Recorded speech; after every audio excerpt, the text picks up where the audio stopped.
Também te amo. Shalom, galera.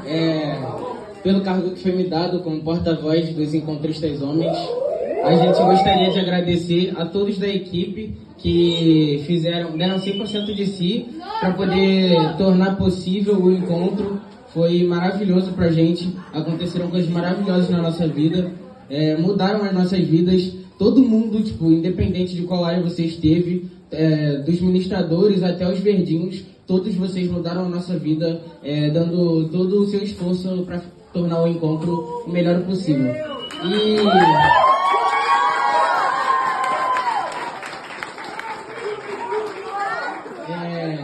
E nós, Encontristas Homens, temos um recado para vocês.